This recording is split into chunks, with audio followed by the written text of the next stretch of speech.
Graduates, let me begin by congratulating you on your accomplishment. You should be proud and excited about the opportunities your education will afford each of you. The life of a graduate student, as we all know, is challenging. Always assignments due, family commitments, work commitments. But I'm sure you made it through because you are here and you are dedicated. You survived and you had a lot of support from individuals around you. As you are celebrating today with family and with friends, please take a moment to thank those individuals that provided you support and encouragement during this time. Your supporters are not going to end this day with the acceptance of a degree. However, they will be ending this day with a feeling of satisfaction that they have contributed to helping you achieve your goal, to make you a success.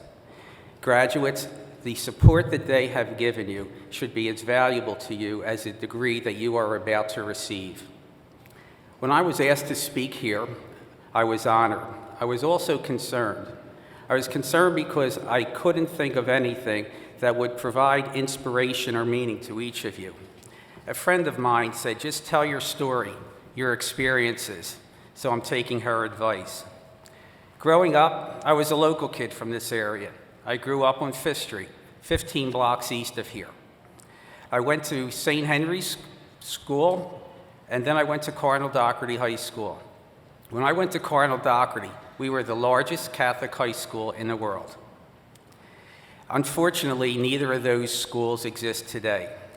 As a result, I am committed not to let that same fate fall on any school that I attend. Perhaps like some of you, I was the first person in my family to receive a graduate degree. Perhaps like some of you, I was the first person in my family to receive an undergraduate degree. Perhaps not like some of you, I was the first person in my family to receive a high school degree. My father came to this country with his parents when he was 6 years old from Sicily. He grew up in an Italian neighborhood in South Philadelphia. My mother grew up in an Italian neighborhood in North Philadelphia. For those of you not familiar with Philadelphia, it's a city comprised of neighborhoods. Back when my parents were growing up, your neighborhood defined who you were and what you believed in. Not so much today, but it was prevalent back then. I remember when I was young, my parents would stress the importance of going to church, confession, and a Catholic education. The importance of respecting others, regardless of the language they spoke or the color of their skin. If someone you knew needed help in the neighborhood, my parents would make sure that they received help, even if they were not their closest friends. As a young boy, I would ask, well, why are we doing this? And the only response I ever got was, because that's what people are supposed to do for your neighbors. After graduating and working for a few years, I reached a point in my career where I kind of felt like I was stale. I was working, going through the motions, but not feeling like I was accomplishing anything. I decided I had to think of something to do, but what, I didn't know. Sitting home one day, I read an article in a newspaper about a friend of mine from school who had just been promoted to head up the internal audit department of a large national bank in Philadelphia. That was my turning point. I'm sure many of you had a similar situation. So I started researching graduate schools in the Philadelphia area, and I came down to two which interested me. I chose LaSalle. At the time, I had no other reason for choosing LaSalle other than it just felt good. So I pursued my education. While attending LaSalle, I realized that there was a reason that I was at this small Catholic university. That's because it felt home, because all the principles that I have been taught all my life were part of what I was experiencing here at LaSalle. I have to admit, and I'm embarrassed to admit, as I was back then, that after 12 years of Catholic education, I had no clue what LaSallian principles were. When I enrolled here, I learned them firsthand. In my career, I have worked with or hired graduate students from the 6 major universities in Philadelphia. Graduates, I assure you, your education is second to none, and you have been taught a value system that will enable you to think more objectively, to work against conventional models that need to change, and to work with others to achieve common goals. Never stop exploring. As students, we heard those words many times. Make sure those words challenge you for the rest of your professional and personal life. Well, I completed my goal. I got my degree, and nothing happened. I couldn't understand it. I was so sure that this was going to be what I needed to feel that I could contribute. Then I realized this is the way I always was. Growing up, I was the type of kid that never asked for help. I just assumed I could figure everything out on my own.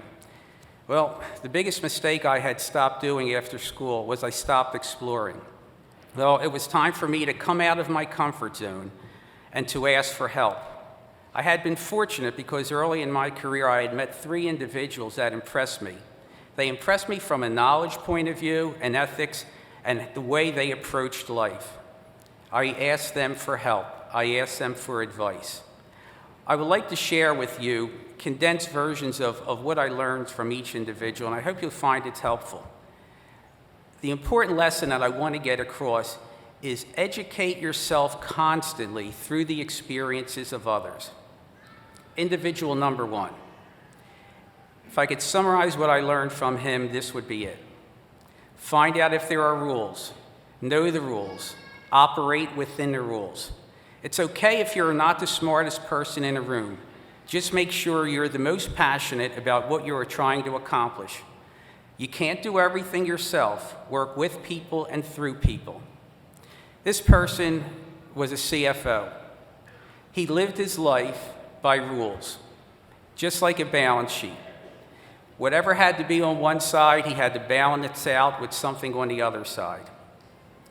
Individual number 2, he wasn't a detail person. He depended on others to make sure everything was operating correctly. He was a big picture type of a person. What I learned from him was to test and analyze and test, and then test some more. Being the first to launch a new product may only mean that you have spent more than your competitors. Believing your own headlines could be the beginning of your demise. Always challenge yourself. Individual number 3 was the most unique individual I've ever met in my life. A very difficult person to describe if you have never met him. He is the most successful, the brightest, and the humblest person I have ever met in my life. About 3 to 5 years ago, I was at a presentation that he was giving. At the conclusion, he looked at the audience and said, "Hug your families," and walked away from the podium. Everybody was, silent for a second, which was awkward, and then the applause started. I turned to the person next to me. I said, "Did he really say hug your families?" And the person said, "Yeah, I think so." This is the best I could describe this person. And by the way, he has ended every presentation and speech with those 3 words since that time. His message is, life is short. Do not take those closest to you for granted.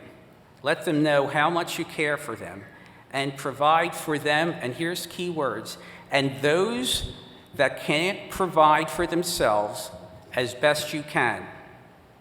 It will keep you motivated. Don't make the mistake I made, graduates. The program is over. Never stop exploring.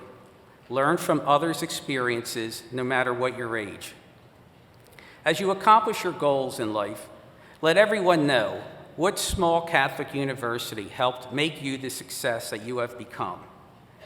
Remember, the one-time largest Catholic high school, which was less than 10 miles from here, wasn't the largest Catholic high school in the city.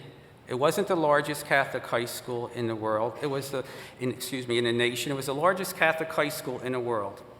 If alumni, myself included, would have done more, perhaps that great legacy would have continued till today. Alumni, please stay in contact with this university. LaSalle has an outstanding staff and faculty, but most of all, they have an outstanding alumni. We must all work to ensure the great tradition we share continues. Never stop exploring.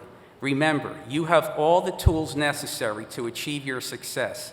Hug your families. Enjoy your day. Thank you and congratulations again.